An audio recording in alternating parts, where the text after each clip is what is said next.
Olá, sejam todos bem-vindos. Eu sou Henrique Porto, analista de negócios do Sebrae Santa Catarina, lotado na cidade de Joinville. Estamos começando por aqui mais uma palestra online do Sebrae Santa Catarina e o tema de hoje é Coronavírus, quais os direitos e deveres do MEI? Vamos falar nessa palestra sobre o que é o MEI, fazer uma contextualização inicial sobre o MEI, né, para todo mundo, né, ter um nivelamento de conhecimento, depois trabalhar as obrigações e os benefícios que a legislação brasileira garante ao empreendedor individual. Antes de mais nada, queria convidar todos que quiserem participar, enviando suas perguntas, né, para fazer através do chat. Ali no chat vai ter o Paulo ali que vai estar moderando toda a interação com vocês. E convido também já a visitar a nossa landing page, sebrae.sc/coronavírus, e ficar por dentro de tudo que o Sebrae está oferecendo de produtos e serviços para o pequeno negócio nesse momento de crise. Antes da gente começar a apresentação, vamos para os avisos paroquiais, né? Então a gente pede para que vocês mantenham o microfone de vocês no desligado ou no mudo. O pessoal que está fazendo a moderação da sala também vai cuidar para isso, os microfones não vazem, né, para não atrapalhar o andamento da palestra. Com o microfone, a gente talvez abra algum período para que vocês façam perguntas, mas vamos tentar concentrar as perguntas no chat ali, até para facilitar para o pessoal que está coordenando ali de juntar essas perguntas e depois passar para condensar para as respostas, né? A câmera é interessante que vocês não liguem a câmera, porque você não pesa muito a banda, né? Fica muito pesada a questão da transmissão e acaba todo mundo sendo prejudicado, fica mais lenta a transmissão. As perguntas, a gente pede que sejam perguntas relacionadas ao tema, diretamente ao tema, né, de direitos e deveres do MEI. E também, como eu falei, o Paulo está aí na sala, né? Então, auxiliando vocês aí na questão do chat, e todas as perguntas podem passar para ele, depois ele vai repassar para mim. Eu vou ficar focado no primeiro momento aqui na palestra, não vou estar interagindo com o chat. Tranquilos? Então, vamos lá. Vamos falar primeiro, então, sobre o MEI, como que funciona o MEI, né? O MEI é uma empresa, né? Então, é um enquadramento empresarial. Ele é instituído por uma lei federal, a Lei 123 de 2006. Então, a primeira coisa que a pessoa que tem uma MEI tem que entender é que ele é uma empresa. E sendo uma empresa, ele tem algumas obrigações, alguns direitos, alguns deveres que a gente vai ver na sequência ali, tá? Essa mesma lei, a 123, ela estabelece a forma de atuação do Sebrae junto aos MEIs. Então, o Sebrae, a princípio, ele tem uma atuação na parte de orientação, na parte de consultoria, de capacitação do MEI, né? Mas nem tudo ele pode fazer para o MEI. Por exemplo, uma alteração, uma baixa, algumas situações do Sebrae, por lei, ele tem uma certa limitação com relação a isso, tá? Mas a abertura de MEI, todo esse processo de formalização, o Sebrae auxilia sem problema algum. Então, como eu falei, o MEI é uma empresa, ele é registrado através de um CNPJ junto à Receita Federal. Tem gente que acha que registra o MEI no Sebrae, né? Na verdade, o Sebrae auxilia no processo de registro, mas o registro em si, ele ocorre na Receita Federal, então fica vinculado a lá esse CNPJ. O MEI, ele é um microempreendedor individual, ou seja, né, ele não é um profissional autônomo. Isso é uma confusão que muito acontece também. As pessoas acham que uma vez que ele é MEI, ele é autônomo. Na verdade, não, tá? Ou ele é empreendedor individual, ou ele é autônomo. Pode acontecer de ser as duas situações, quando, por exemplo, a pessoa é um artesão e é um profissional liberal, tipo uma manicure e ela pinta quadro, vamos dar um exemplo aqui, né? Então, ela pode ser uma microempreendedora individual com manicure, mas na parte ali de pintar quadro e tal, ela é um profissional autônomo, ela tem lá um registro da prefeitura para vender os quadros dela. Nesse ano agora, mês passado, o Brasil fechou com 9 milhões e 900 mil MEIs, então são quase 10 milhões de MEIs do Brasil, é muita gente que está optando por essa categoria empresarial. Em Santa Catarina, nesse mesmo período, são 409 mil MEIs, né? 410 mil MEIs quase em Santa Catarina, se considerar que já teve alguns dias, né? Deve ter evoluído um pouco esse número. Então, a gente está falando de um universo de 400 mil pessoas que empreendem de forma individual em Santa Catarina. Falando ainda sobre o MEI, né? O MEI não é uma forma de pagar menos de INSS, tem muita gente que quer abrir o MEI como uma forma de pagar menos de contribuição previdenciária, né? Para isso tem uma contribuição específica no INSS chamada contribuição social. Essa contribuição é feita diretamente no INSS, é uma contribuição de 5% sobre sobre o salário mínimo, né? Então, quem quiser é só consultar pelo 135 com relação a essa contribuição social. O MEI, na verdade, ele é uma empresa, vai ter uma série de obrigações, como a gente vai ver aqui um pouco mais à frente, né? Então, ele não é uma forma de pagar menos INSS, ele paga menos INSS porque a lei lhe garante esse benefício, tá? Mas quem está pensando em se aposentar e tudo mais, né? Aí busca contribuição social no INSS lá, que é o melhor caminho. O MEI, então, ele está enquadrado dentro do Simples Nacional, mas ele tem algumas regras próprias, tá? Ele está dentro de uma bolha chamada CIMEI. Então, o MEI, por exemplo, com relação à nota fiscal, ele tem uma regra específica, com relação ao controle financeiro, ele tem uma regra específica. Tem algumas situações que só valem para o MEI, tá? Que não valem para outras categorias de empresa. Por isso que ele tem esse grupo chamado CIMEI, que é onde ele está dentro, né? Mas ele está dentro do Simples Nacional também, tá? ele paga menos tributação porque ele está isento dos impostos federais enquanto ele atuar como MEI. Então, enquanto ele estiver nessa categoria do CIMEI, dentro do Simples, mas no CIMEI, ele não vai pagar imposto federal. Ele vai pagar imposto federal a partir do momento que ele deixa de ser MEI e passa a ser uma microempresa, né? Então, um desenho para vocês entenderem um pouco melhor, por que é a vantagem de abrir o MEI, né? Quem tem a capacidade, ou está dentro da atividade que permite isso, uma empresa, quando ela abre, uma microempresa, ou pequeno porte, ela tem que arcar com toda essa carga tributária que a gente está vendo aqui. Então, ela paga ICMS, que é o Imposto de Circulação de Mercadoria, que ele é estadual, ele paga o ISS, que é o Imposto sobre Serviço, que ele é municipal, ele paga PIS/PASEP, ele paga CONFINS, ele paga IPI, Contribuição sobre Lucro, Imposto de Renda, tudo isso ele paga, né? Uma empresa num porte de médio ou pequena empresa, né? Ou acima disso, eles pagam todas essas contribuições aqui. No caso do MEI, tudo isso que está em amarelo, ele fica isento, ou seja, tudo que é imposto devido ao governo federal, ele é abonado, ele não precisa pagar. Aí o MEI vai pagar o imposto que é do Estado, que é o ICMS, caso ele faça algum tipo de comércio ou de fabricação, ou ele vai pagar o ISS, que é o caso do imposto do município, caso ele preste serviço. E aí, no caso do INSS, todos pagam contribuição para o INSS. Tá? Então, essa é a diferença do MEI, por isso que ele paga menos com relação a outras empresas, né? Mas, como eu falei, é uma empresa, tem obrigações, que a gente vai ver na sequência quais são, e também tem a questão do INSS, quem quer contribuir apenas com fins de aposentadoria, busca a contribuição social no INSS, que é o melhor caminho. Quais são as vantagens de ser MEI? A primeira delas é que a pessoa sai da informalidade, sai da informalidade, ela tem acesso a uma série de situações, como alvará, nota fiscal, ela consegue, né, financiamentos bancários, enfim, um monte de situação que vai ajudar ela, né? A outra questão é que a abertura do MEI ela é rápida e gratuita, não tem custo nenhum para abrir o MEI. Para abrir o MEI não demora mais do que 5 minutos, e é feito tudo pelo portal do empreendedor, o portal do empreendedor.gov de governo.br, tá? Essa questão dela ser rápida, a abertura, gera um pouco de confusão, porque tem um processo de abertura junto ao portal do empreendedor, que realmente é um processo rápido, mas tem outro processo de regularização junto à prefeitura do município, que pode ser que demore um pouco mais. Mas para ter a posse do CNPJ, para abrir a empresa, não vai mais do que 5 minutos. Tá? Então, assim que você foi no portal, fez o processo de abertura, no final do processo já é gerado o número do CNPJ da empresa. Uma boa vantagem de ser MEI é que ele emite nota fiscal sem imposto. Né? Então, o MEI não tem tributação sobre nota fiscal, ou seja, ele emitiu uma nota de R$1.000, ele recebe R$1.000. Ele emitiu uma nota de R$2.000, ele recebe R$2.000. Não fica nenhum valor retido com relação à tributação, até porque, no caso do MEI, a tributação dele é paga de uma maneira diferente, ele paga numa guia única, como a gente vai ver mais à frente. Outra questão do MEI importante é que o MEI dispensa escrituração contábil. O que significa isso? Significa que o MEI, no primeiro momento, ele não precisa ter contador.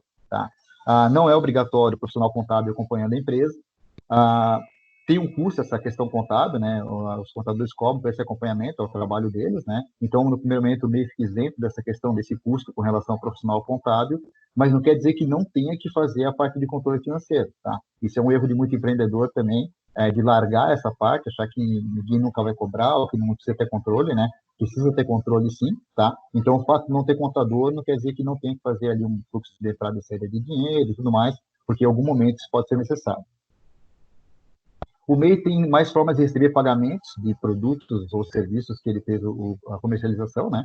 Ele pode solicitar a maquininha de cartão, ele pode emitir boleto, né? Tem um sistema chamado ASAS, que tem uma parceria com o Sebrae, que depois vocês podem consultar a respeito disso. Ele pode abrir uma conta jurídica para receber depósitos e tudo mais. Então, ele abre o leque de opção de recebimento de pagamento por parte dos clientes dele. Outra questão interessante do MEI, importante, né? Ele pode vender para órgãos públicos, ou seja, tem uma lei que ela diz que pequenas empresas, né, as empresas que estão dentro do Simples, em alguns casos específicos de licitações públicas, elas têm uma certa vantagem com relação aos concorrentes, tá? Quem quiser depois consultar com relação a essa legislação, né? Então, no caso, tem leis ali específicas que a micro e pequena empresa, ela concorre com uma condição um pouco diferenciada com relação a outras empresas em pregões e questões públicas ali de licitações. A outra vantagem do MEI é que ele só paga um documento por mês. Esse documento chama Guia DAS. Essa Guia DAS o próprio empreendedor gera pelo sistema. Ele pode gerar sozinho, pode gerar com aplicativo, não tem problema, né? Ele consegue gerar em lotérica, e também ele consegue gerar na house, tudo ele quiser, ele consegue gerar essa guia. E é a única guia que ele vai ter que pagar, tá? Então, durante o mês, essa Guia DAS. Se vier alguma coisa por e-mail para vocês, por carta, eles tentam, de todas as maneiras, de alguma forma, fraudar vocês, tá? Então, vai chegar a carta de sindicato, não sei das quantas, vai chegar a carta de associação, não sei das quantas. Se ele tiver alguma dúvida, que recebeu uma carta, né, Leva no Sebrae, consulta ali se deve ser pago ou não, mas normalmente é fraude, tá? Mas sempre consulta ali para não ficar nenhuma dúvida. O MEI ele é isento de impostos federais, como a gente viu ali, né? E ele paga valor simbólico do ICMS e ISS. Vamos lá. O que eu estou dizendo como valor simbólico?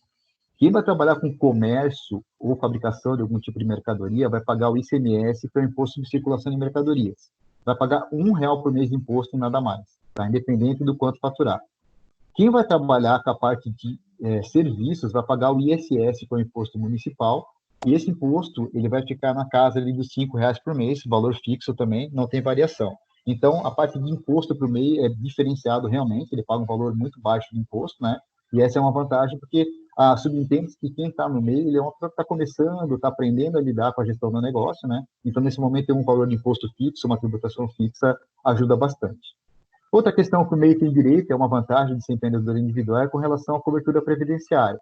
Como eu já alertei no começo, né, o MEI não é uma forma de se aposentar, mas o MEI permite ao empresário se aposentar. Tá? Tem uma série de benefícios que a Previdência Social garante para o MEI. Isso a gente vai trabalhar mais à frente aqui na palestra, mas se alguém tiver alguma dúvida, pode ir colocando no chat ali, que o pessoal vai estar fazendo a triagem ali, depois vai passar as perguntas no final.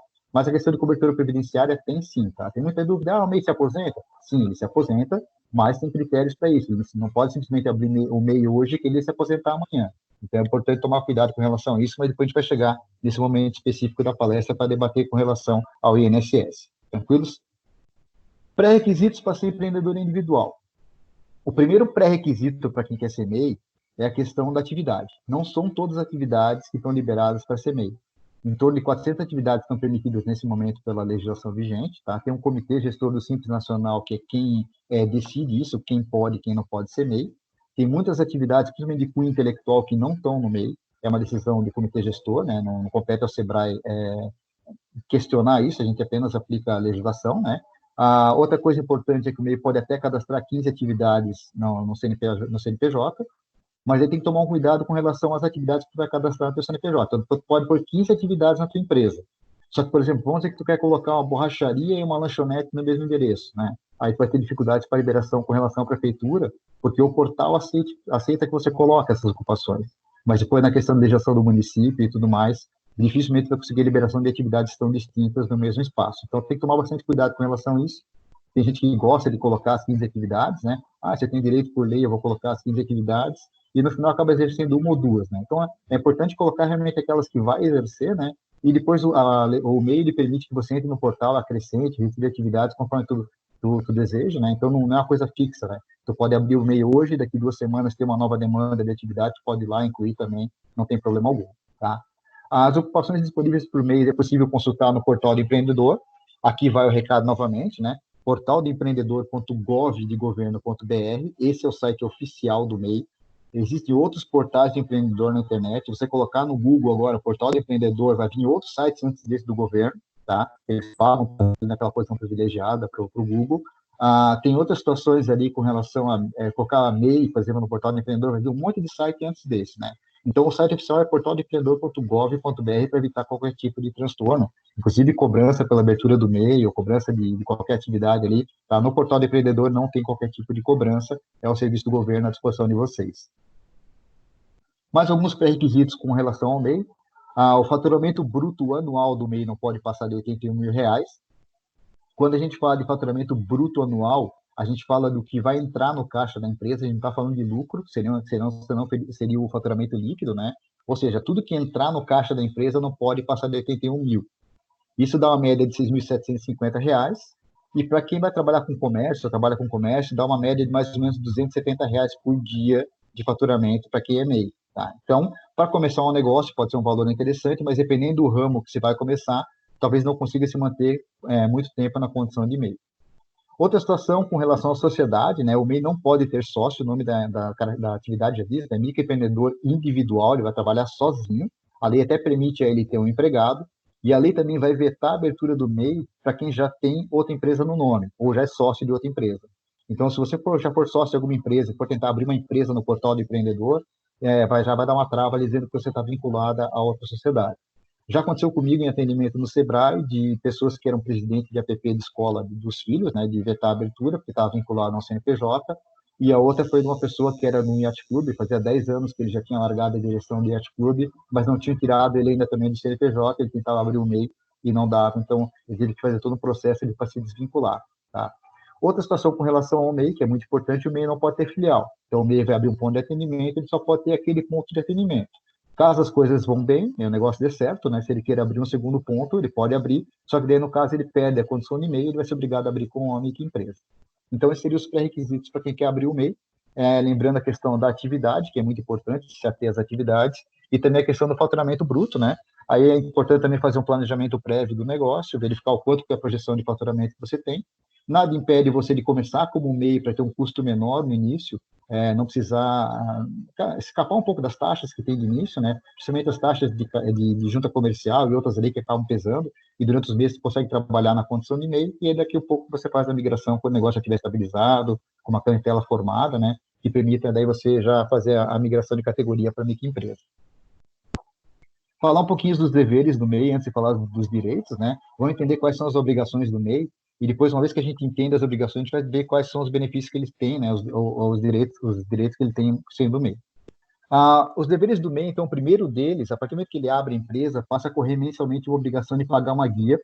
Essa guia tem o nome de Guia DAS, ela vence no dia 20 de cada mês. Então, quem abrir a empresa agora no mês de abril, não vai pagar em abril essa guia, ele joga para o mês seguinte, né? Então, vai ser lá em maio o primeiro pagamento, mas uma vez que você abriu o MEI, você tem a obrigação de pagar essa guia.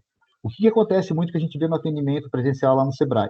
A pessoa abriu a MEI pela internet, e ela, por algum motivo, ela imagina que vai vir essa guia por carta, ou vai vir por e-mail, enfim, ela não faz a geração da guia, né?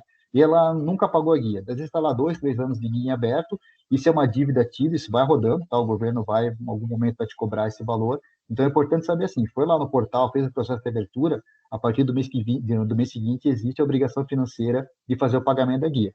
Então é muito importante ter isso em mente, né? Já colocar na tua planilha financeira ali que a partir do dia 20 de cada mês tu tem esse compromisso.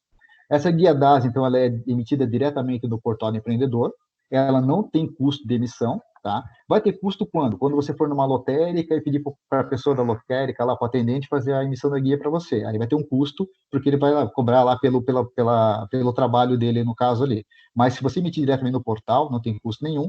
Alguns aplicativos também fazem a emissão sem custo, né? Mas tomem cuidado, tá? Se começar a ter custo de emissão ali, vocês estranhem, porque não é um procedimento padrão. E com relação à guia DAS, a gente vai ver ainda quais são os benefícios do INSS, né? Mas é importante manter em dia esse pagamento, porque uma vez que os pagamentos estão em dia, todos os benefícios do INSS você tem direito. Uma vez que você atrasa um pagamento, zera a carência, tem que voltar tudo do zero. Então a gente vai ver com mais calma na parte dos direitos do MEI, né? Essa questão da carência. Então tem que entender assim: enquanto está em dia, a carência está ok. Zerou, esqueceu de pagar uma, zera a carência, daí tem que começar tudo do zero. Vamos pegar um caso só agora para dar um exemplo, né? O auxílio maternidade. O auxílio maternidade, a lei diz que a pessoa tem que ter 10 meses pagos, né, a condição de MEI, para ter direito ao auxílio maternidade. Então, quem está pensando em engravidar, por exemplo, poderia abrir um MEI agora, né? Não quer dizer que ela vai abrir MEI por causa disso, mas ela poderia abrir um MEI agora e daqui a um tempo ela recorrer ao benefício desde que tenha 10 meses de carência até lá, tá? Mas vamos dizer que no quinto mês ela esquece de pagar. Aí, nesse caso, né, zera toda a contagem, né? Tem que esperar chegar mais 10 meses para poder pleitear o benefício, tá? Seguinte, com relação aos deveres do MEI, então, é dever do MEI fazer o controle financeiro. A gente já viu lá atrás que o MEI não precisa ter contador, o que é interessante no primeiro momento que tem uma economia financeira para o empresário, né? Mas, por outro lado, não quer dizer que não tenha que fazer o controle, não tem que fazer o registro, não tem que fazer os lançamentos da questão financeira da empresa. Para fazer esse lançamento, você pode fazer na ferramenta que melhor entender, pode ser numa planilha, no Excel, pode ser num sistema que você usa pela internet, pode ser num aplicativo de celular, pode ser num caderninho, pode ser até num saco de pão. Tá? O importante é que você faça esse controle de entrada e saída de dinheiro, porque assim, como não precisa ter o contador, né, esse controle tem que existir, porque algum dia, por algum motivo, pode ser que a Receita Federal te peça esses comprovantes, né? E aí você vai ter que mostrar e justificar alguma situação perante a Receita Federal, e como o MEI é uma empresa, né? Toda empresa tem que ter esse controle, tá? No caso do contador, ele faria essa guarda dessa documentação por 5 anos, né? Por isso que a partir de microempresa e pequeno porte é obrigatório ter contador, que além de todo o serviço de escrituração contábil que ele faz a guarda dessa documentação e depois desse período ele digitaliza tudo. Tranquilos? Então, o importante é guardar toda a documentação de compra e venda que vocês tiverem por 5 anos, tá? Essa é imprescindível. pega uma caixinha de camisa, um envelope, vai guardando tudo, e depois de 5 anos você pode fazer, descartar esse material ou digitalizar, né? Mas durante 5 anos é importante que vocês guardem, então é importante fazer esse controle financeiro. Por quê? Porque todo ano o MEI presta conta do quanto ele faturou para a Receita Federal. Aqui também a gente vai ter que esclarecer bem, porque o MEI não declara imposto de renda de pessoa jurídica. A gente viu lá na segunda, terceira tela lá, que ele estava isento dessa declaração de imposto de renda, de pagamento de imposto de renda de pessoa jurídica. Então o MEI não faz declaração de imposto de renda. O MEI faz é uma declaração de rendimentos, tá? Então isso é importante esclarecer. Essa declaração ela é simplificada, ela é bem tranquila de fazer, só tem que colocar o valor no sistema, não tem que anexar nenhum documento, não tem que comprovar nada, é só realmente colocar o valor no sistema do portal do empreendedor. Só que essa declaração ela é auditada pela Receita Federal. A Receita Federal tem mecanismo de controle, ela pega esse valor que você declarou e ela vai cruzar com informações do teu CPF para ver se essa declaração, ela realmente, esse valor declarado fecha com o que você movimentou dentro do teu CPF. Por isso que é importante esse controle financeiro e por isso também é importante que vocês, caso tenham dúvida, procurem auxílio nosso lá no Sebrae para a gente ajudar vocês a fazer a declaração. Outra situação importante é assim, ó, a declaração anual simplificada, a DASNE, como a gente chama, ela não substitui a declaração de imposto de renda de pessoa física. Só que não é todo mundo que tem que fazer a declaração do MEI e a declaração de pessoa física. Vamos lá, vamos tentar deixar um pouco mais claro isso para vocês. Quem que vai declarar, além da declaração do MEI, a declaração de pessoa física? Aquela pessoa que tiver uma segunda fonte de renda, que não seja o MEI, né? Ou vamos dizer que ela trabalha com carteira assinada e ela tem um MEI com uma garantia de uma segunda renda dela ali, que ela tenha, de repente, uma pensão que ela receba uma aposentadoria, que ela, de repente, receba um aluguel, né, que ela tenha algum patrimônio no nome dela. Essa pessoa tem que fazer a declaração de imposto de renda de pessoa física, mesmo que sendo abaixo da faixa de tributação. E aí, nesse caso, ela vai lançar o rendimento do MEI como sendo um rendimento não tributado, tá? Então, ela vai fazer duas declarações, a declaração de pessoa física e a declaração do MEI. Quando a pessoa só tem o MEI e o MEI é a única fonte dela de renda, não precisa fazer outra declaração, faz só a declaração do MEI, que está tudo certo. Qualquer dúvida com relação a isso, a gente pode retomar mais à frente, né? Mas eu espero que tenha deixado claro essa questão de quanto tem que fazer a declaração de imposto de renda ou não. Outra obrigação do MEI, outro dever dele, né, é obter o alvará de localização e funcionamento. E não só obter, como manter isso regular junto à prefeitura e aos órgãos fiscalizatórios. O que acontece? Para abrir o MEI é bem simples, tu vai na internet, faz a abertura da empresa, sem muita burocracia, ali em 5 minutos está tudo certo. Mas no final do documento que sai, ele diz que você tem que procurar a prefeitura do teu município e regularizar a situação. Por quê? Porque o alvará de funcionamento nada mais é do que uma licença que a prefeitura te dá para trabalhar. No caso do MEI, essa licença é gratuita, né? A lei garante essa gratuidade, então o MEI não precisa pagar pelo alvará, nem a concessão, nem a renovação dele, mas ele tem que ter o alvará. Tá? Caso contrário, ele está irregular perante a prefeitura do município com relação a isso. Tem prefeituras que baixam os MEIs que não têm alvará. Isso elas têm esse poder de baixa, elas têm esse poder, né, junto à Receita Federal. Tem prefeituras que não fazem esse tipo de controle, mas tem prefeituras que baixam. Então é importante tomar cuidado, né, quando fazer a abertura do MEI no portal, buscar a regularização junto à prefeitura da cidade. Qualquer dúvida, busca o Sebrae da tua cidade. Se não tiver Sebrae na tua cidade, busca a sala de empreendedor. Se não tiver sala de empreendedor, busca o setor de tributação da prefeitura, mas faça a regularização. Tá? É importante para a prefeitura e é importante para vocês também, enquanto empresários, terem o alvará de funcionamento e está tudo certinho com relação a isso também. Agora, falar um pouquinho dos direitos do MEI, né? O que o MEI tem direito a partir do momento que ele abre essa empresa junto à Receita Federal e ao INSS. Então, o primeiro direito do MEI é com relação à nota fiscal. A gente viu ali que ele não tem tributação de nota fiscal, e ele também tem uma condição especial na nota fiscal, é que ele não é obrigado a emitir nota fiscal em todas as ocasiões. Ele só vai emitir nota, por lei, ele só é obrigado a emitir nota quando fizer uma negociação entre ele, que é uma pessoa jurídica, e outra pessoa jurídica, ou seja, entre empresas, né? Nesse caso, o MEI vai emitir nota fiscal, porque a empresa que está pagando para ele tem que dar saída desse dinheiro do caixa dela, e ela vai precisar da nota fiscal para dar a saída. Quando for uma negociação com pessoa física, não existe a obrigatoriedade da emissão da nota. Mas se o MEI quiser emitir, não tem problema, até porque a gente já viu que a nota fiscal do MEI não tem tributação, então se quiser emitir nota em todas as situações, não tem problema nenhum. Aqui vem uma dica importante, tá? Com relação à nota fiscal, o MEI não é obrigado a emitir nota, mas o controle financeiro do MEI ele é feito sobre todas as transações que ele faz, independente de ter nota ou não. A Receita Federal tem mecanismos para controlar isso, tá? Ela não controla só o que foi emitido de nota, ela tem como verificar o que você movimentou de dinheiro, né, sem nota também. Então é importante, quando for fazer o controle financeiro, especificar o que foi com nota e o sem nota. Com relação à nota fiscal, então, existe também uma situação especial que tem uma resolução da Receita Federal, na verdade, uma instrução normativa da Receita Federal, que ela diz que quando tem terceirização de mão de obra, pode haver uma retenção de 20% no valor da nota. Talvez alguns que estão aqui participando da palestra já passaram por essa situação. Nesse caso específico, quem paga esses 20% é quem contratou o serviço, não quem executou, que é o caso do MEI. Mas a gente sabe que a prática de mercado não é muito essa, né? Mas tem que entender também que alguns casos, então, quando envolve a terceirização de mão de obra, aí nesse caso pode ter retenção de 20% para o INSS. Vou dar um exemplo aqui só para citar, pegar o caso de um condomínio. O que é um condomínio? Um condomínio é uma empresa, um CNPJ, constituída para fazer a manutenção de um prédio, um conjunto de prédios, um conjunto de casas. Enfim, a função do condomínio é manutenção predial. Vamos supor que deu um problema no condomínio, ele chama lá um encanador para prestar algum serviço. Quando ele está chamando o encanador para prestar um serviço, ele está terceirizando uma atividade que ele deveria estar executando, por ser uma empresa de manutenção. Então, ele está contratando alguém para fazer um serviço que ele deveria estar fazendo. Nesse caso, tem essa cobrança dessa taxa do INSS de 20%, mas, como eu disse, quem deveria pagar essa taxa é quem contratou o serviço e não quem foi contratado. Seguindo, então, com relação aos direitos do MEI, né? Com o CNPJ, todo MEI pode abrir conta em banco, né? Ele pode ter acesso a serviços financeiros, a crédito com juros mais baixos, enfim. Essa questão do MEI abrir conta jurídica ou não depende de cada pessoa, tá? Não é obrigado a abrir conta jurídica, mas se tiver interesse em abrir a conta, pode fazer a abertura. É prudente ter a conta jurídica, até para separar da conta da pessoa física, né? Mas não é obrigado.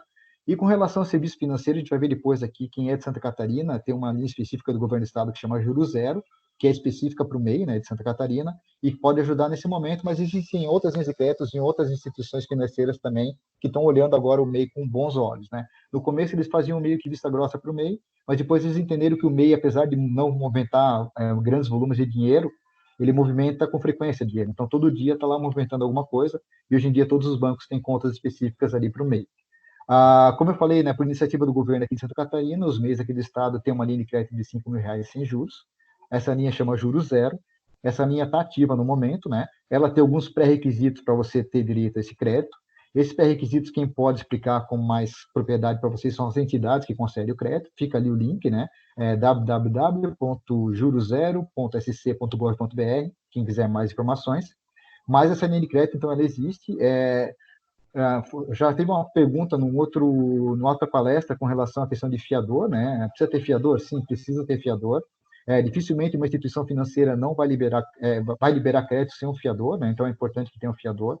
Mas no caso do Juro Zero ali, é bom entender como funciona certinho, né? Que pode ser nesse momento de emergência que todo mundo está passando ali, uma fonte de recurso que vai ajudar todo mundo. Por que é Juro Zero, né? Porque esse valor de 5.000 é dividido em 8 parcelas, sendo que 7 parcelas é o valor que você contratou efetivamente do empréstimo e a oitava seriam os juros. Caso você pague as 7 parcelas em dia, as 7 primeiras, a oitava, que é dos juros, você não precisa pagar. Agora, caso você atrase alguma das parcelas, aí a oitava parcela tem que ser paga também. Tá? Então, por isso que chama Juros Zero, essa linha de crédito do governo de Santa Catarina, e vocês podem consultar, então, ali pelo site como ter acesso a isso.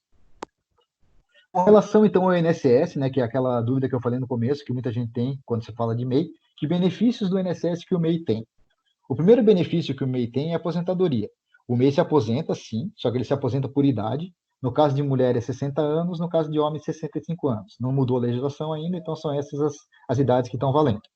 Só que para isso tem que ter 180 meses de contribuição junto ao INSS.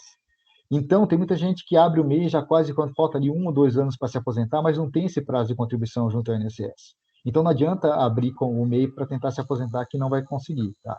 Então, são 15 anos de contribuição junto ao INSS e a idade para ter direito à aposentadoria por idade. Tranquilos? Então, esses 15 anos de contribuição são obrigatórios para quem quer se aposentar. Não adianta ter lá 4 ou 5 anos lá e tentar pleitear o recurso que não vai conseguir. Aí, com relação à aposentadoria por invalidez, o MEI se aposenta por invalidez, desde que ele comprove realmente que ficou inválido para trabalhar, né? E para isso ele tem que ter 12 meses de contribuição junto à questão do INSS através da guia DAS. Então, vamos supor que hoje, né, abril de 2020, a pessoa ficou inválida, ela não tem como trabalhar mais e ela vai estar com pedido de aposentadoria.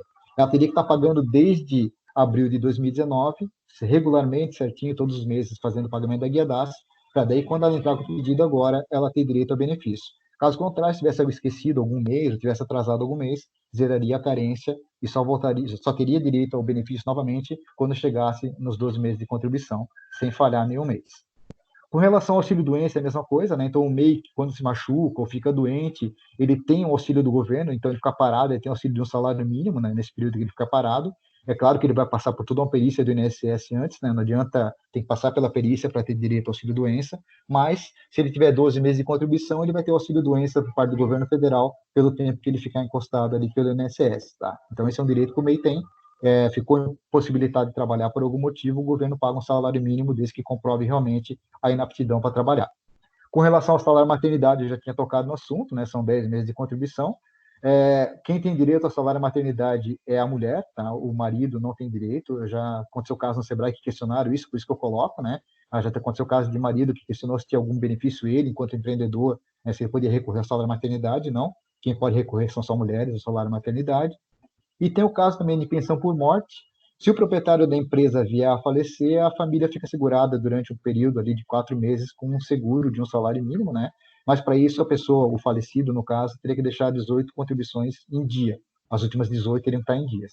Eu já atendi caso no Sebrae de Joinville que a família teve direito ao benefício e já atendi caso que não teve. Então, é importante também deixar em dia as contribuições, porque a gente nunca sabe o dia de amanhã, né? E pode ser que a família acabe tendo que recorrer a esse benefício e se tiver algum atraso, a família acaba sendo prejudicada nesse sentido.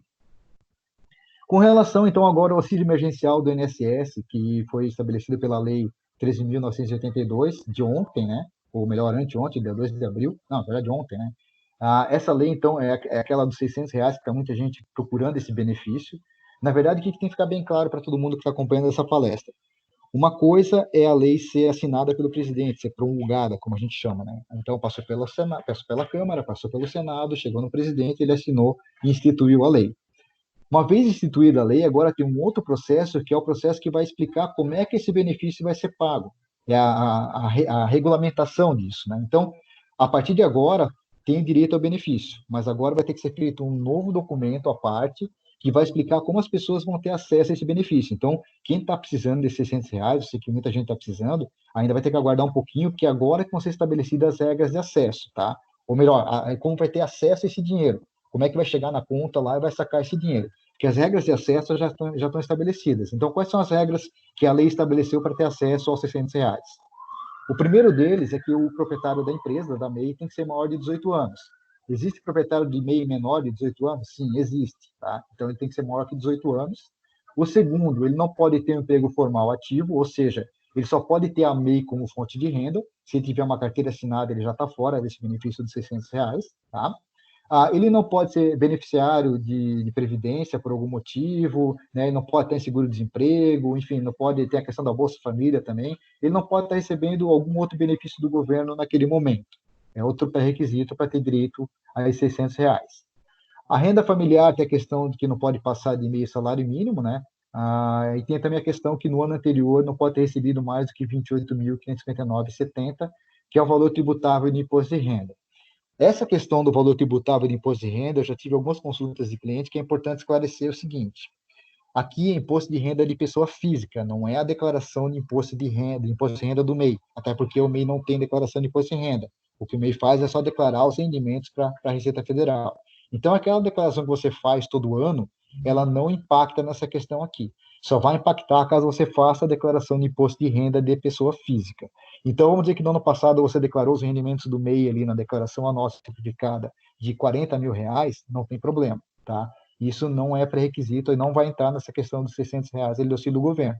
Não precisa entrar no sistema lá e fazer retificação, não precisa, pode manter aquele valor lá, que isso não vai ser levado em conta. Aí diz também que o auxílio emergencial vai ser pago em 3 prestações, então são 3 vezes de R$ 600, né? Ela vai ser paga por instituições financeiras públicas federais, ou seja, Caixa Econômica, Banco do Brasil, esses bancos do governo, né?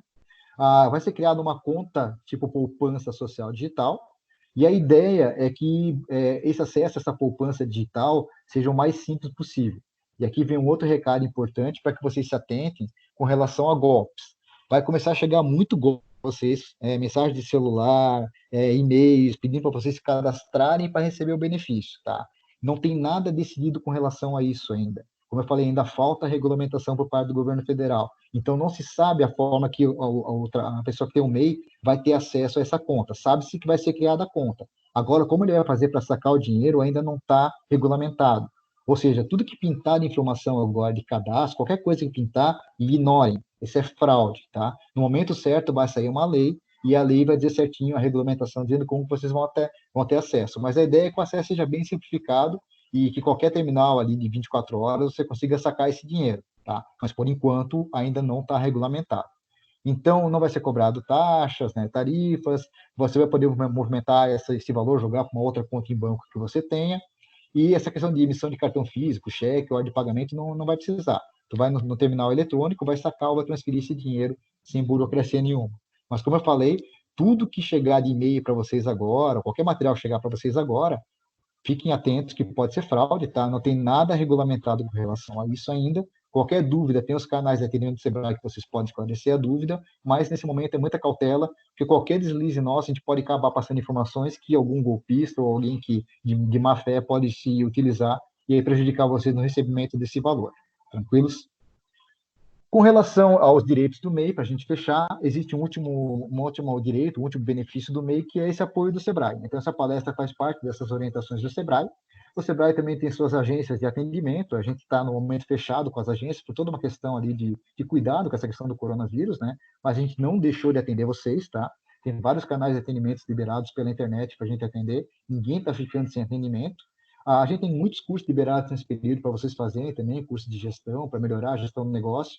Talvez seja um momento também de parar um pouquinho e repensar algumas questões com relação ao negócio, ou até a gente correr atrás de algumas competências técnicas que a gente não tem na questão da gestão, né?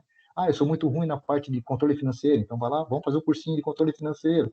A parte de vendas é meu fraco, então vamos lá, fazer um curso de vendas. Esse é o momento, aproveitar que o mercado deu essa parada, né? A gente sabe que todo mundo tem boleto para pagar aí no final do mês, mas também tem uma hora que a gente tem tempo agora de focar nisso e tentar sair fortalecido dessa crise. E também tem a questão das consultorias, você vai estar com consultores online ali para atender todo mundo, né? Quem quiser falar sobre cursos e consultorias, tem o site atendimento.sebrae-sc.com.br. É só acessar lá que vai ter acesso a todo esse material, esse conteúdo gratuitamente. Tranquilos? Agora eu peço para o Paulo ali ajuda para a gente coordenar a parte do debate, né? Ele vai começar a passar as perguntas para mim e eu vou começar a retornar para vocês com relação às perguntas. E assim que possível a gente vai esclarecendo, vamos colocando ali, a gente vai tentar ter uma conversa bem legal. Vamos lá. A Mayra Queiroz, ela quer saber qual é a diferença de profissional liberal, autônomo e microempreendedor. Profissional liberal é aquelas atividades que são regulamentadas por lei, por exemplo, é o arquiteto, é o engenheiro, é o fisioterapeuta, né? Esse é o profissional liberal.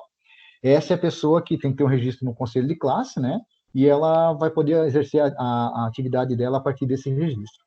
Essas atividades não entram no MEI, tá? Então, ela não é um microempreendedor individual. O microempreendedor individual é uma empresa, é um CNPJ, ele está liberado algumas atividades que ele pode executar, em torno de 400, né? Mas, basicamente, são atividades de serviços mais básicos, né? E atividades de questão de comércio e fabricação, mas tudo questão mais básica.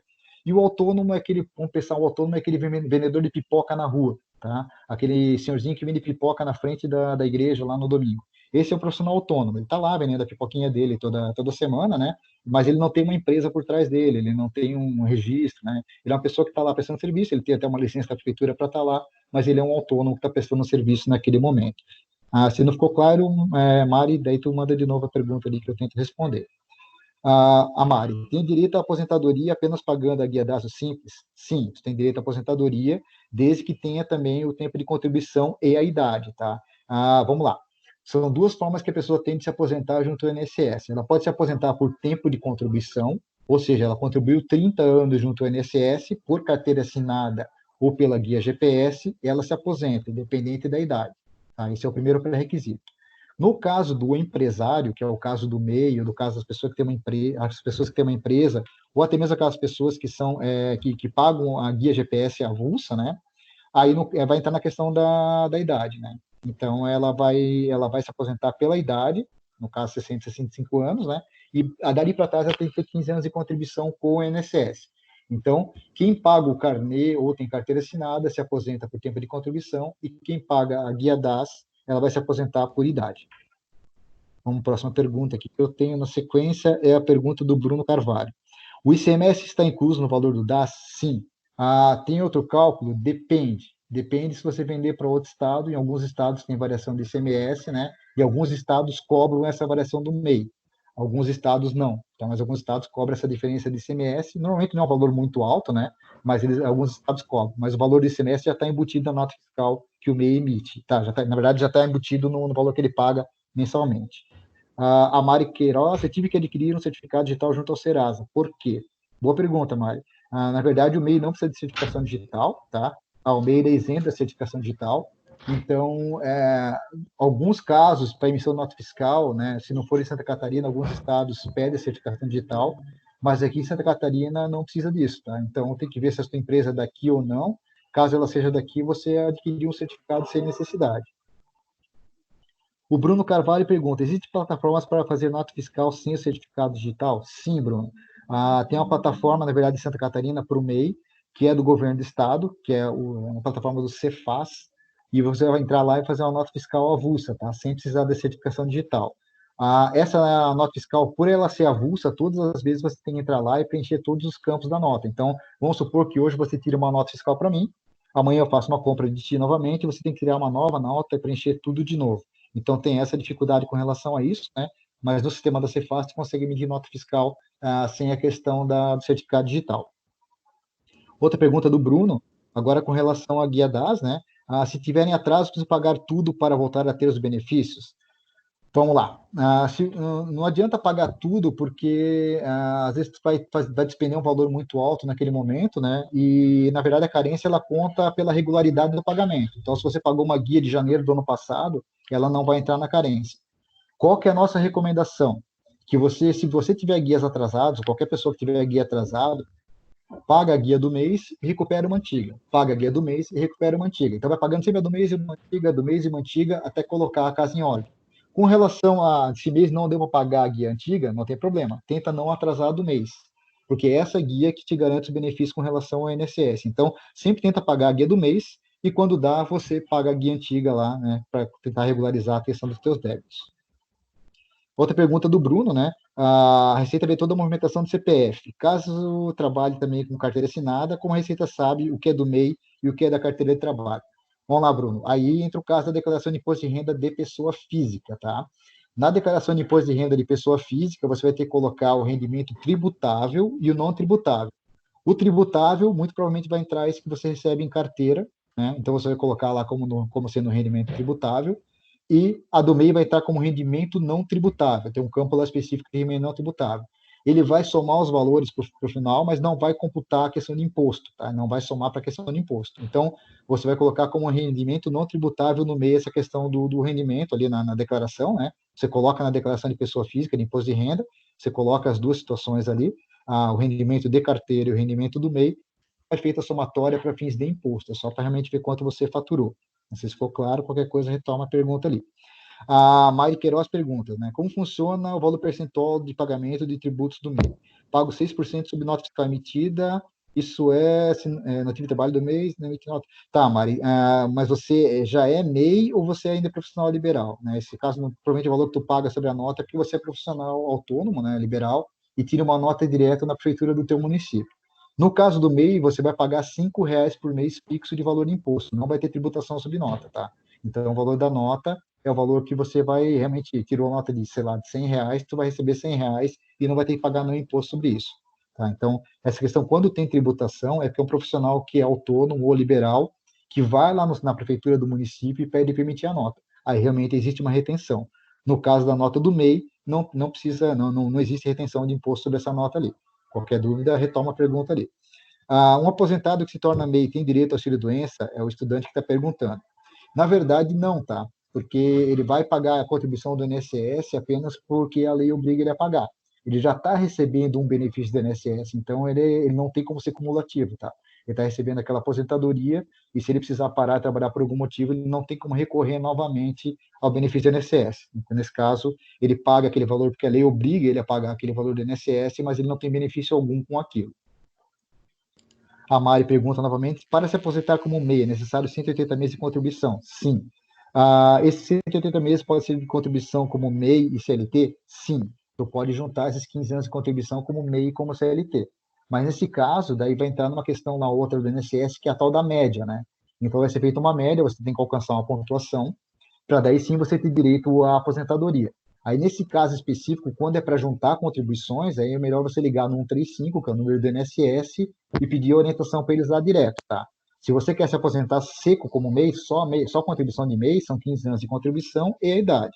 Se você quer se aposentar como carteira, é os 30 anos de contribuição em carteira ou via guia, né? Ou se você, ou guia não, carnê, né? E se você quer se juntar as duas questões, tem como, mas você tem que ir lá no INSS e pedir para juntar e ver certinho essa questão com relação à pontuação. A Gardênia pergunta: tem um prestador de serviço que presta serviço mensal e por isso fechamos um pacote de valor X. Ele é MEI, mas agora nessa crise estou tendo só 30% das minhas vendas normais, mas não quero prejudicá-lo, ele já é aposentado. Eu posso pausar esse serviço e ele entrará com aquela ajuda de 600 do governo federal? Essa ajuda do governo federal, Gardena, ainda não está regulamentada, então, a princípio, a gente não sabe a questão do acesso ali, a princípio, a gente não está muito bem claro quem vai receber ou não, tá? Mas, a princípio, todos os MEIs estariam dentro da questão do faturamento para receber esse valor ali, a não ser que ele tenha uma outra ocupação, né? No caso, falou da aposentadoria dele. Então, como ele já tem esse rendimento de aposentado, aí é uma questão que já preocupa, que pode ser que ele não receba esse benefício por já ter a questão da aposentadoria. Esse caso específico, eu também recomendo procurar o INSS para tirar dúvida, né? Não é questão nem de baixar o valor que tu paga para ele, eu acho que é mais a questão do INSS, porque se ele já recebe benefício, eu acho que dificilmente o governo vai deixar acumular dois benefícios para ele, tá? Então, nesse caso específico, eu recomendo consultar o INSS. A Jennifer pergunta: auxílio-doença do MEI também tem direito a trabalhar, quem trabalha fixado também? Fixado é com carteira de trabalho, provavelmente, né? Ou é com local fixo. Mas vamos lá. O auxílio-doença, se a pessoa é MEI, e ela tem direito desde que ela alcance o pré-requisito ali, que é o tempo de contribuição, tá? Ela tem direito, se ela trabalha como volante ou com local fixo, ela tem direito ao auxílio-doença. Se ela tem carteira de trabalho assinada, aí é uma questão que ela vai ter que levar em conta pelo seguinte: normalmente o benefício da carteira de trabalho pode ser maior do que o benefício que ela recebe como MEI. Então, ela vai receber lá o benefício de um salário mínimo como MEI, e assim na carteira ela consegue um valor a maior. E aí, no caso, é mais interessante entrar com o pedido de benefício pela carteira assinada, tá? Então, é importante tu verificar essa situação, qual que seria mais benéfico para receber o benefício.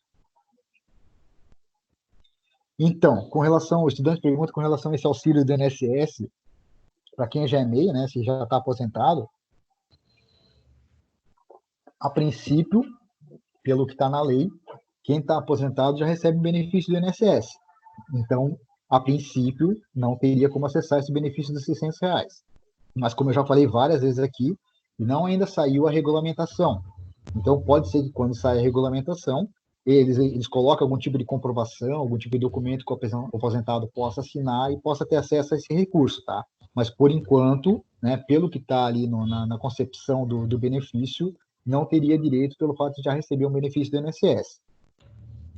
A Ana Lúcia pergunta: atendendo a todos os requisitos das minhas rendas, mais que meio salário mínimo, não teria direito ao Corona Voucher? Vamos lá. O Corona Voucher, primeiro, que é um termo, né, é auxílio do INSS, né? Com relação ao do auxílio do INSS, ele é específico para quem é MEI. Se você tem outra ocupação, a lei já te tira, né, de receber esse benefício, porque você já tem uma outra fonte de renda. Ele vai ajudar quem é um MEI, que teria o MEI como fenômeno com a fonte de renda, e que está extremamente prejudicado nesse período. Então, se você só tem o MEI como fonte de renda, você provavelmente vai receber o benefício. Agora, se você tem outra fonte de renda, uma carteira de trabalho assinada, por exemplo, né? Aí dificilmente você vai ter direito a esse benefício do INSS. O Ricardo pergunta: tem uma clínica de estética, todas as minhas funcionárias estão na condição de MEI e todas elas têm direito a receber esses valores atendendo a todos os pré-requisitos, né? Ricardo, a princípio, elas vão ter direito ao benefício do INSS, tá? Elas vão ter direito a receber esse. Só um pouquinho. Opa! A princípio, elas vão ter direito a receber esse benefício, caso elas atendam os pré-requisitos, não tem problema nenhum. Ontem eu estava conversando com uma contadora com relação a essa questão do faturamento do MEI e tudo mais, né? A gente chegou à conclusão que qualquer faixa de renda do MEI, qualquer valor que o MEI declarou com relação ao faturamento, ele ficaria dentro do valor para receber o benefício do INSS. A questão toda é se ela não tem outra fonte de renda. Se ela tiver, por exemplo, uma outra fonte de renda, além do MEI, às vezes tem uma pensão, às vezes ela tem um aluguel, às vezes ela tem uma outra fonte de renda, aí pode ser que ela se prejudique nesse sentido para receber esse benefício do INSS. A Mari Quadro pergunta, Mari Queiroz, né, pergunta, contribuir primeiro... Opa, fugiu a pergunta aqui. Cadê aqui a Mari? Contribuir primeiro por CLT, depois como autônomo e agora como MEI. E agora? E agora tu vai lá na INSS, né? Tu faz uma questão do cálculo da média e você vai conseguir se aposentar sim, não se preocupa, tá? Agora o INSS que vai te dizer quanto tempo falta para você se aposentar e qual que é a contribuição que você tem que fazer caso ainda falte algum período, em cima de quantos salários. Então isso quem pode responder é o INSS, que é quem realmente faz a concessão do benefício. A Ana Cristina pergunta: caso a pessoa queira deixar de ser MEI, tem muita burocracia? Não, Ana. Para deixar de ser MEI é só entrar no portal do empreendedor, tem uma seção lá, baixa, você faz a baixa do MEI na hora, o CNPJ deixa de existir na hora, tá? Esse é outro benefício do MEI com relação a outras categorias de empresa, né? E outras categorias de empresa demora até ali 30, 60, 90 dias para dar baixa no CNPJ, e a do MEI é na hora, então não tem problema. A Anatólia pergunta: compro mercadorias de outros estados, preciso recolher ST em diferença de alíquota de ICMS? Essa pergunta, Natália, ela é bem específica, tá? Eu te aconselho a entrar no nosso serviço de atendimento ali do Sebrae, no /coronavírus, né? E ali vai ter um especialista de contabilidade para te atender. Mas, a princípio, tem estados que cobram e estados que não cobram, tá? Então, tem que verificar certinho se do estado que você vai estar cobrando vai ter essa cobrança, tá comprando, vai ter essa cobrança a mais ou não. Mas, nesse caso, você deveria falar especialmente com um técnico contábil, que não é o meu caso aqui, né? Eu não sou formado em contabilidade. O estudante, para que exatamente serve a certificação digital? E quais os casos o MEI utiliza? Estudante, falando em Santa Catarina, a certificação digital não serve para nada com relação ao MEI, tá? Ela serviu por um período, enquanto foi válido a questão ali agora esqueci o termo lá, que era a questão de registro de funcionário, né? Mas para MEI em Santa Catarina, o certificado digital não tem validade alguma. Ele não consegue nenhum benefício com relação ao certificado digital. Outros estados, sim, mas Santa Catarina é o único estado, ou até onde eu sei, é o único estado do Brasil que não precisa de certificação digital para o MEI para questão de emissão nota fiscal. Mas ele deve entrar no sistema lá do Cefaz e fazer emissão da nota. Então, não tem necessidade de certificação digital em Santa Catarina, a não ser que o MEI tenha realmente um funcionário contratado. A Jennifer pergunta se o MEI pode ter um funcionário. Sim, somente um, sim, né? E quando tem funcionário, é preciso ter contador? Então, obrigatoriamente não precisa ter contador, mas é importante que você tenha, porque existe uma série de obrigações acessórias com relação à contratação de funcionário, que se você não dominar, pode trazer algum problema futuro com relação a isso. Tem algumas guias que têm que ser geradas, tem alguns pagamentos que têm que ser feitos, né? Então, isso é importante ter um contador te auxiliando nesse processo. Nesse caso específico, os contadores não vão te cobrar aquele valor que eles costumam cobrar de uma empresa, que é de meio salário mínimo, né? Mas eles vão te cobrar ali R$ 100, R$ 200 para fazer essa folha de pagamento do funcionário. Então, não é obrigado a ter, se você quiser buscar no site do Sebrae mesmo, tem várias orientações de como registrar um funcionário, mas é um processo que, assim, ó, se você não domina isso, você vai perder, sei lá, uma tarde fazendo, né? E você poderia estar vendendo ou produzindo essa tarde. Agora, o contador vai te matar isso em 1 hora e vai te cobrar R$ 100 para fazer. Então, acaba compensando mais pagar um contador para fazer isso. O Marcelo, sou MEI apenas e em minha declaração declaro como tributável, é errado. O caso do MEI, Marcelo, você pode colocar lá como rendimento não tributável, tá? Porque a lei tem ela preconiza isso com relação ao MEI, né? O rendimento do MEI não é tributável, por quê? Porque como o MEI não faz escrituração contábil, ou como o MEI não tem um contador fazendo o acompanhamento do faturamento da empresa, a Receita Federal e os órgãos de controle não tem como saber o quanto do valor que entrou efetivamente ficou contigo. Ela só consegue ver o quanto você movimentou. Então, ela não tem como aferir qual foi teu lucro. E aí você coloca, então, no rendimento não tributável o valor que você declarou com o MEI, que vai estar tudo certo. A Aurea pergunta: todo o valor de faturamento do MEI é isento de declaração de imposto de pessoa física? Sim, pelos mesmos motivos que eu falei agora para o Marcelo, né? Como não tem escrituração contábil, você não consegue aferir qual foi o lucro real do MEI. Então, não tem como tributar em cima do lucro. O imposto de renda é tributado em cima do quanto que a gente teve de lucro. E aí, nesse caso específico, né, não tem como verificar qual é o lucro, então não tem como punir o MEI. Punir não é a palavra certa, né? Não tem como cobrar do MEI esse valor de imposto de renda. Então, nesse caso específico, é só colocar como rendimento não tributável, né, que vai estar tudo certo. Ah, tem alguém que é formado em psicologia, mas não tem registro de conselho. Tá, consta no CNPJ, treinamento profissional e desenvolvimento. Sou MEI, agora estou em dúvida. Tá, vamos lá. Esse caso específico não tem o nome da pessoa aqui, mas eu sei do que se trata. Tem algumas atividades que elas não estão enquadradas no MEI, e a pessoa acaba encontrando uma outra ocupação dentro do MEI para exercer sua atividade. Não tem certo nem tem errado, tá? Desde que tenha muito cuidado com relação a isso. Então, se você é psicóloga e está atuando em psicologia, aí você não pode tirar uma nota de MEI, porque daí você vai estar infringindo a lei. Agora, se você é psicóloga, foi contratada a fazer realmente um treinamento, fazer um curso, aí não tem problema. Aí você vai estar fazendo uma coisa que realmente está dentro da lei. Então, tem que tomar cuidado com relação a isso, tá? Acontece muito caso de promoção de vendas e representante comercial. O representante comercial não pode ser MEI, e as pessoas acabam abrindo como promoção de vendas para conseguir tirar nota e receber o pagamento, né, que os fornecedores têm para fazer. Só que o caso do promotor de vendas, especificamente, é aquela pessoa que fica no mercado lá, servindo Danone, servindo espetinho, servindo, enfim, promovendo uma degustação de produto, fazendo reposição de produto. Esse é o promotor de vendas, entregando panfleto, né? Não é o representante comercial. Então é importante ter cuidado com relação a isso. Tá? No teu caso, então, como você é psicóloga, se você estiver atuando em psicologia, especificamente com o MEI, aí sim você está errada. Agora, se você estiver dando uma palestra sobre o tema, aí no caso a tua ocupação ou um treinamento, né, não tem problema, aí ela comporta, tá? A Susan, como MEI eu preciso comprar sempre com o meu CNPJ? Então, vamos lá. É importante que seja sempre feita a compra no CNPJ. Apesar de no MEI não ter muita distinção entre CNPJ e CPF, seria interessante que tu compre tudo que for da empresa no CNPJ, até para facilitar com relação à prestação de contas, controle da Receita Federal, né? Para que ela entenda o que é dinheiro que você movimentou e o que é dinheiro que a empresa movimentou. Fica mais fácil para entendimento da Receita Federal.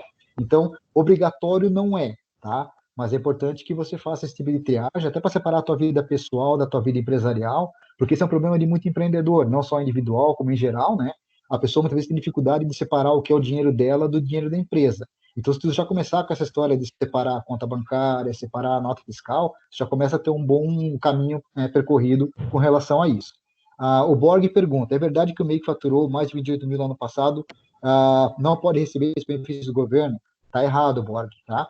Com relação ao benefício do governo, não é com relação ao faturamento do MEI, é em relação ao faturamento da pessoa física. Então, se essa pessoa declarou no imposto de renda dela, na declaração do imposto de renda, não na declaração do MEI, que ela faturou mais do que R$ 28.500, aí ela está fora do escopo ali para receber o benefício.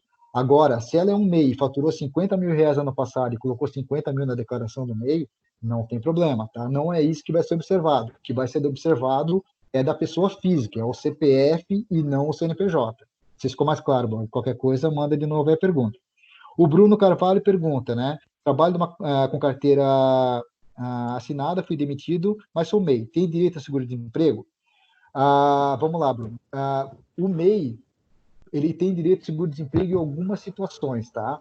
A primeira delas, você vai ter que comprovar que você não teve benefício com essa empresa no período que você ficou empregado, que você não teve movimentação. Mais ou menos que você tinha o CNPJ aberto ali só por ter, tá? Agora, se você conseguir comprovar que você não teve benefício desse CNPJ, aí você vai ter direito ao seguro-desemprego. Agora, se você teve realmente renda a partir desse CNPJ, o governo vai entender que você tem como se manter sem o seguro-desemprego e não vai te conceder o benefício. Então, é importante você ver qual foi a movimentação que você teve com essa empresa, né? E caso você tenha uma movimentação zero, aí tu tem como justificar junto ao INSS e pleitear o seguro-desemprego. O Marcelo, alguns anos vem declarando errado, fazendo da forma correta, não poderia me casar com junto à Receita Federal. Mas, vamos lá, Marcelo, a Receita Federal, ela tem até 5 anos para te chamar para prestar conta de alguma declaração que você tenha feito, né? Se isso não aconteceu ainda, muito provavelmente não está tendo problema com relação a isso. Talvez o rendimento não está chegando num volume tributável, ou você está fazendo a declaração, não estou conseguindo entender isso de uma maneira. A partir de agora, tá? O que é rendimento do você cadastra lá como rendimento tributável e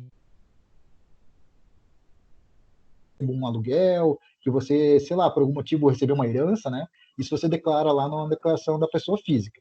e declara do MEI certinho também, faz a tua declaração, mas do rendimento do MEI, e nada pessoa física você coloca como não tributável. Se você tiver dúvida, Marcelo, tu consegue ir lá na Receita Federal e questionar isso com relação a eles, tá? Mas se em 5 anos ali eles não vierem te questionar até agora, então provavelmente para eles está tudo certo. Eles estão checando as duas declarações que você faz, né? E daí depois, a partir disso, eles conseguem, daí eles estão vendo que está tudo em ordem, não estão enfim, não estão colocando a malha fina, né? Uma outra forma de controle, né? Que a Receita Federal acaba fazendo. Mais alguma pergunta?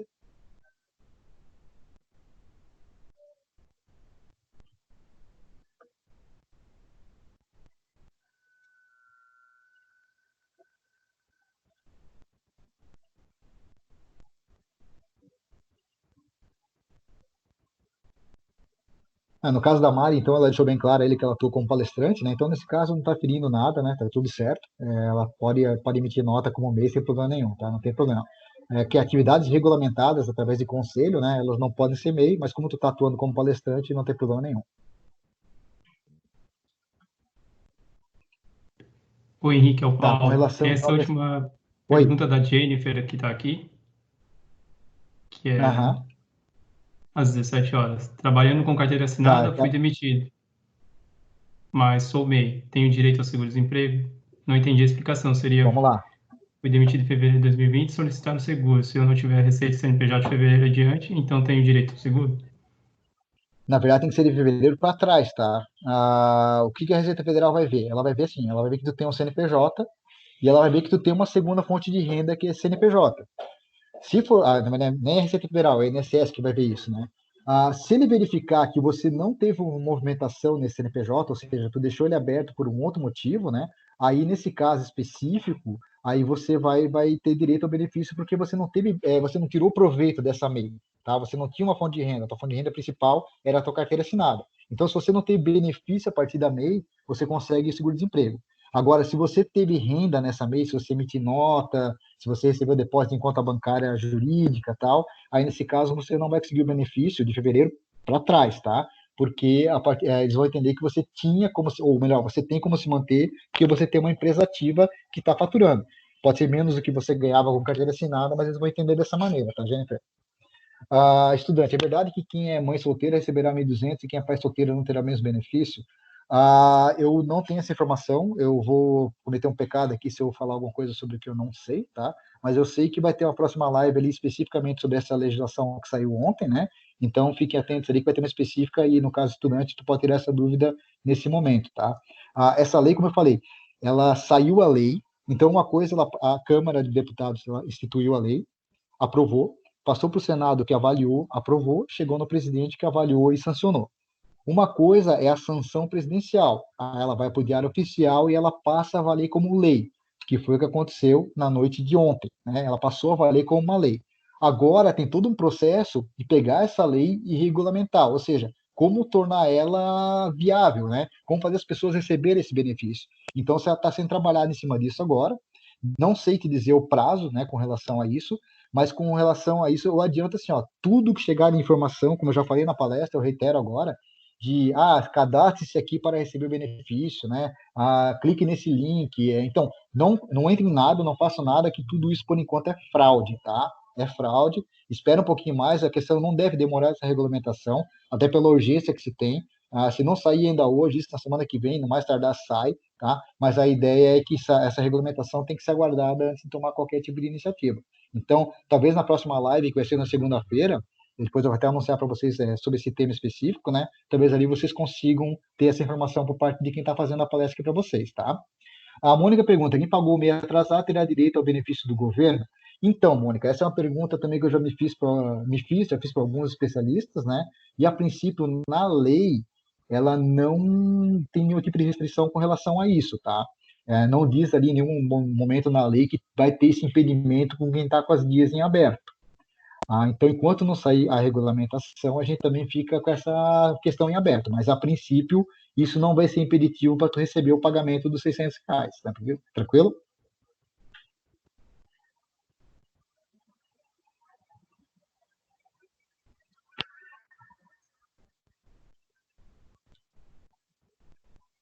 Do pagamento do MEI postergado, Mari, a gente recebeu uma informação hoje à tarde ainda com relação a isso, né? Foi até um vídeo que o AFIF, que é o Comitê Gestor do Simples Nacional, mandou para toda a rede do Sebrae. Muito provavelmente vai ser postergado, mas é aquela mesma situação dos outros ali. Enquanto não tiver no papel, ali assinadinho, tal, todo o decreto, né? É só uma informação que está rodando, tá? Então, por enquanto, existe uma informação rodando que vai ser postergado. Mas enquanto não tiver nada assinado no papel, né? É só uma informação, tranquilo?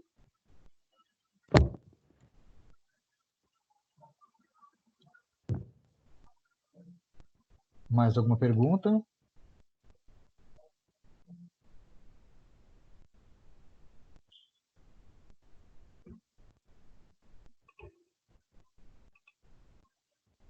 Então tá, chegamos a uma hora de debate já, né? Uma hora de conversa entre a debate e a palestra. Eu queria agradecer a presença de todos nessa sala. Qualquer dúvida que não foi tratada aqui ou que não ficou muito bem respondida, né? Porque o volume era muito grande de perguntas também. Vocês podem sanar no nosso canal Fale com o Especialista, é só entrar no sebrae.sc/coronavírus. Na listagem ali, na lista de discussão da palestra, ali, algumas vezes apareceu esse link, né? Então ali vai ter um especialista que pode esclarecer vocês com relação a isso. Caso alguma coisa não for muito bem esclarecida por mim, né? Ainda tem essa possibilidade ali. Como eu disse, a próxima palestra online vai ser na segunda-feira, dia 6, às 10 horas da manhã, e vai falar sobre essas medidas de apoio do governo para quem é empreendedor, enfim, para todas as pessoas que estão precisando de auxílio nesse momento, né? Vai falar sobre as medidas provisórias 927 e 931. Então, essa questão do voucher e tudo mais, né? Fiquem atentos ali na segunda-feira. Aí vai ter alguém específico dessa área, alguém da área de legislação mesmo para conversar com vocês, né? E com muito mais competência técnica do que eu para orientar nesse sentido, tá? Quem quiser participar, então já pode fazer a inscrição pelo site sebrae.sc/palestras online, já para ficar inscrito ali para participar. Aí, um pouquinho essa palestra vai receber o lembrete para entrar na segunda-feira, às 10 da manhã, né? Nessa palestra sobre a questão das medidas do governo de apoio com relação ao coronavírus. Também eu informo que nossos canais eles estão em aberto, né? Caso vocês queiram, não só pelo canal do Sebrae FCC/coronavírus, né? Mas tem o nosso WhatsApp das agências que estão todos disponíveis, né?